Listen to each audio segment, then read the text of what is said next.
कभी किसी पहाड़ी रास्ते पर गाड़ी चलाई है। वो घुमावदार सड़कें जो पहाड़ों को कसकर पकड़ती हुई ऊपर चढ़ती हैं। हर मोड़ पर एक अजीब सा रोमांच होता है, एक हल्का सा डर भी कि मोड़ के उस पार क्या होगा। हम अक्सर सड़क को सिर्फ एक रास्ता समझते हैं, डामर की एक पट्टी। लेकिन असल में हर मोड़ और हर ढलान के पीछे जबरदस्त विज्ञान और गणित छिपा है। बिल्कुल, ये सिर्फ सड़क बनाना नहीं है। ये भौतिकी, ज्यामिति और इंसान के मनोविज्ञान के बीच एक बहुत ही नाजुक संतुलन साधना है। हर चीज का एक कारण होता है। मोड़ कितना घुमावदार है, ढलान कितनी खड़ी है, यहाँ तक कि सड़क के किनारे कितनी जमीन खाली छोड़ी गई है। और आज हमारे पास इसी से जुड़े कुछ दिलचस्प इंजीनियरिंग नोट्स हैं। तो आज का हमारा मिशन है इन तकनीकी दस्तावेजों को खंगालना और ये समझना कि सड़कें वैसी क्यों होती हैं जैसी वे दिखती हैं। हम शुरुआत करेंगे एक बहुत ही आम लेकिन जरूरी सवाल से। किसी अंधे मोड़ पर सड़क के किनारे पेड़ या इमारतें क्यों नहीं होती? इस खाली जगह के पीछे का राज क्या है, जिसे कहते हैं साइड बैक डिस्टेंस? तो चलिए यहीं से शुरू करते हैं। साइड बैक डिस्टेंस का कॉन्सेप्ट सुनने में तकनीकी लगता है, पर इसका मकसद बहुत सीधा साधा है। सोचिए, आप एक गली के कोने से बाहर निकल रहे हैं। आप तब तक आगे नहीं बढ़ सकते जब तक आप थोड़ा सा झांक कर देख न लें कि कोई आ तो नहीं रहा। हाँ, सही बात है। साइड बैक डिस्टेंस सड़कों के लिए वही झांकने की जगह है। ये सड़क के बीच से लेकर किसी भी रुकावट, जैसे कोई दीवार, चट्टान या पेड़ के बीच की वो जरूरी खाली दूरी है, ताकि ड्राइवर को मोड़ के पार देखने का मौका मिल जाए। बिल्कुल, ताकि ड्राइवर को इतना वक्त और इतनी दूरी मिल जाए कि अगर मोड़ के उस पार कोई रुकी हुई गाड़ी या कोई और खतरा हो तो वो उसे देखकर आराम से बिना हड़बड़ाए अपनी गाड़ी रोक सके। ये दूरी असल में ड्राइवर की जिंदगी और मौत के बीच का अंतर हो सकती है। हाँ, बिल्कुल। तो ये खाली जगह कितनी होनी चाहिए, ये कैसे तय होता है? जरूर गाड़ी की रफ्तार पर निर्भर करता होगा। हाँ, रफ्तार सबसे बड़ा फैक्टर है। उसे कहते हैं साइड डिस्टेंस, मतलब देखने के लिए जरूरी दूरी। जितनी तेज गाड़ी उतनी ही ज्यादा दूरी चाहिए होगी। ठीक है। दूसरा फैक्टर है मोड़ का घुमाव, उसकी रेडियस। मोड़ जितना ज्यादा तीखा और अंधा होगा, आपको उतना ही ज्यादा अंदर की तरफ से जगह खाली करनी पड़ेगी ताकि आप दूर तक देख सकें। ठीक है, ये तो समझ में आता है। तीखे मोड़ पर ज्यादा झांकना पड़ता है। लेकिन इन नोट्स में दो अलग अलग मामलों का जिक्र है। ये थोड़ा कंफ्यूजिंग है। एक जब मोड़ की लंबाई साइड डिस्टेंस से ज्यादा हो और दूसरा जब कम हो। इसका क्या मतलब है? इसे ऐसे समझते हैं, इंजीनियर को एक ड्राइवर की तरह सोचना पड़ता है जो किसी एक्शन फिल्म का हिस्सा है। वो दो सवाल पूछता है। अच्छा। पहला, क्या खतरा मोड़ के अंदर ही कहीं छिपा हो सकता है?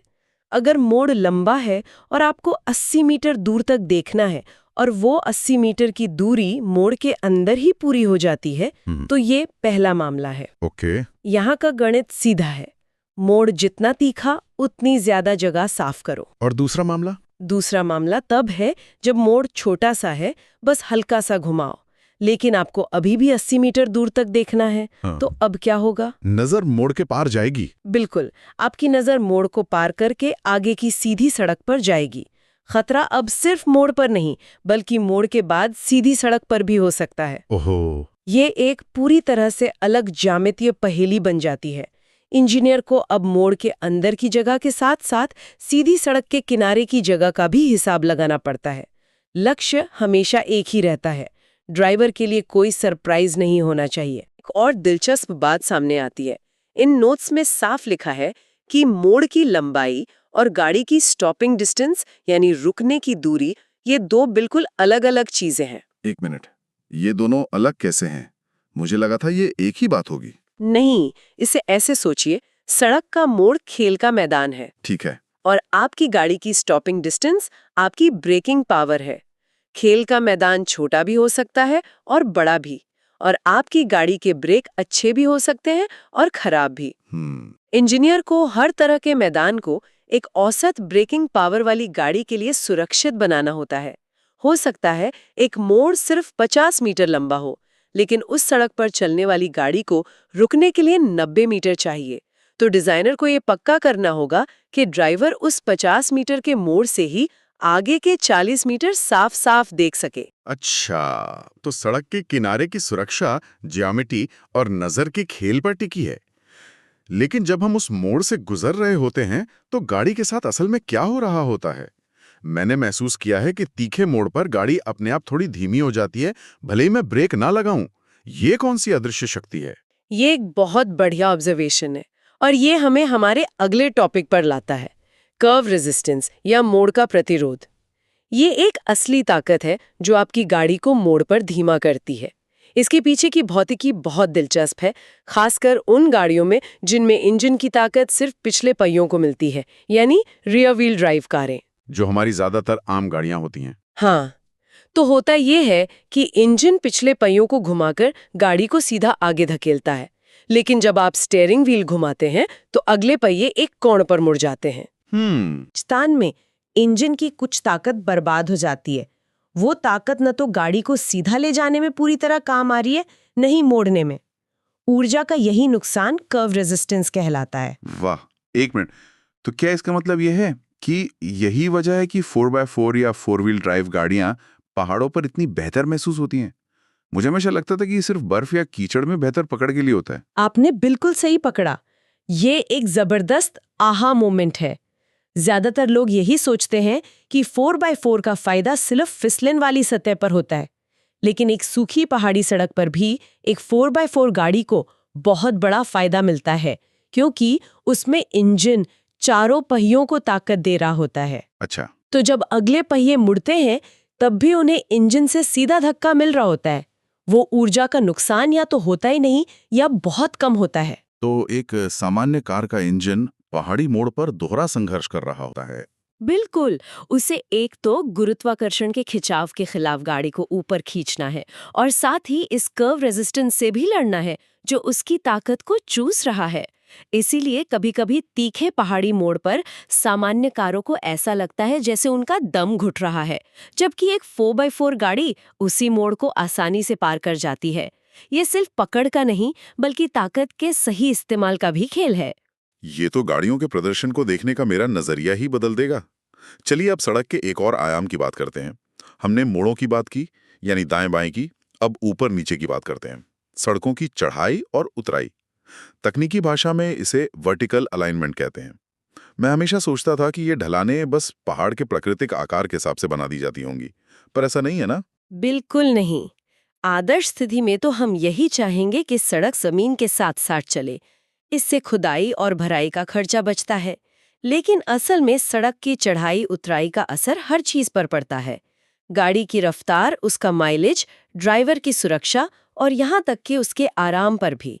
इसलिए इंजीनियरों को लागत और परफॉर्मेंस के बीच एक बहुत मुश्किल संतुलन साधना पड़ता है। और इसी संतुलन के लिए ग्रेडियंट यानी ढलान की अवधारणा आती है। ये सिर्फ एक ढलान ही तो है, या इसमें भी अलग अलग प्रकार हैं? आम भाषा में ये ढलान ही है, लेकिन इंजीनियरिंग के नोट्स में इसे अलग अलग श्रेणियों में बांटा गया है। जैसे वीडियो गेम में मुश्किल के लेवल होते हैं।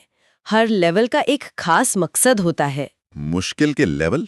ये दिलचस्प है, बताइए इसके बारे में। सबसे पहला और सबसे आम है रूलिंग ग्रेडियंट। इसे आप डिफ़ॉल्ट सेटिंग या इजी मोड कह सकती हैं। ये वो अधिकतम ढलान है जिसे डिज़ाइनर सामान्य परिस्थितियों में इस्तेमाल करना पसंद करता है। कोशिश यही रहती है कि पूरी सड़क इसी ढलान की सीमा के अंदर रहे ताकि गाड़ियां बिना किसी तनाव के चल सकें। ठीक है, ये हुआ इजी मोड। फिर आता है लिमिटिंग ग्रेडियंट। ये हार्ड मोड है। जब इलाका बहुत मुश्किल हो और रूलिंग ग्रेडियंट देना बहुत ज़्यादा महंगा पड़ रहा हो, जैसे किसी बड़ी चट्टान को काटना पड़े, तो इंजीनियर थोड़ी ज़्यादा खड़ी ढलान दे देता है। लेकिन ये सिर्फ छोटी दूरियों के लिए इस्तेमाल होती है ताकि गाड़ी के इंजन पर लगातार बोझ ना पड़े। लेकिन अगर हालात और भी ज्यादा मुश्किल हों, जहां कोई और रास्ता ही ना हो, तब आता है एक्सपर्ट मोड, जिसे कहते हैं एक्सेप्शनल ग्रेडियंट। ये अत्यधिकतम ढलान है। इसका इस्तेमाल सिर्फ और सिर्फ असाधारण परिस्थितियों में किया जाता है, वो भी बहुत छोटी दूरी जैसे 100 मीटर के लिए। ये वो स्थिति है जब इंजीनियर के पास पहाड़ को काटने या सुरंग बनाने का कोई विकल्प ही नहीं बचता। ऐसी ढलानों पर भारी ट्रकों का उतरना बहुत मुश्किल होता है। और एक आखिरी प्रकार भी है, मिनिमम ग्रेडियंट। ये तो उल्टा लग रहा है। न्यूनतम ढलान क्यों चाहिए? सड़क सपाट क्यों नहीं हो सकती? ये सेफ्टी के लिए है, लेकिन एक अलग तरह की सेफ्टी। सोचिए, अगर सड़क एकदम सपाट हो तो बारिश का पानी कहाँ जाएगा? वो वहीं जमा हो जाएगा, जिससे गाड़ियां फिसल सकती हैं और सड़क भी खराब होगी। अच्छा, इसलिए पानी की निकासी के लिए एक बहुत ही हल्की सी ढलान दी जाती है ताकि पानी बहकर सड़क के किनारे बनी नालियों में चला जाए। ये इतनी कम होती है कि ड्राइवर को महसूस भी नहीं होती। एक मिनट, यहाँ मैं थोड़ा कंफ्यूज हो गया है। क्या ये वही ढलान है जो सड़क को बीच में से थोड़ा उभार देती है ताकि पानी साइड में बह जाए, जिसे शायद कैम्बर कहते हैं? ये एक बेहतरीन सवाल है और ये बहुत आम कंफ्यूजन है। नहीं, वो चीज़ अलग है। सड़क के बीच से किनारे की तरफ जो ढलान होती है उसे क्रॉस स्लोप या कैम्बर कहते हैं। उसका काम है पानी को सड़क की सतह से तुरंत हटाकर साइड में करना। ओके। लेकिन हम जिन ग्रेडियंट्स की बात कर रहे हैं वे लॉन्गिट्यूडनल है, यानी यात्रा की दिशा में चढ़ाई या उतराई वाली ढलान। असल में बारिश का पानी इन दोनों ढलानों का मिला जुला रास्ता अपनाता है, थोड़ा साइड की तरफ और थोड़ा आगे या पीछे की तरफ, जिधर भी ढलान हो। तो आज की इस पूरी बातचीत से ये समझ में आ रहा है कि सड़क डिजाइन सिर्फ इंजीनियरिंग नहीं बल्कि एक कला है, एक संतुलन साधने की कला।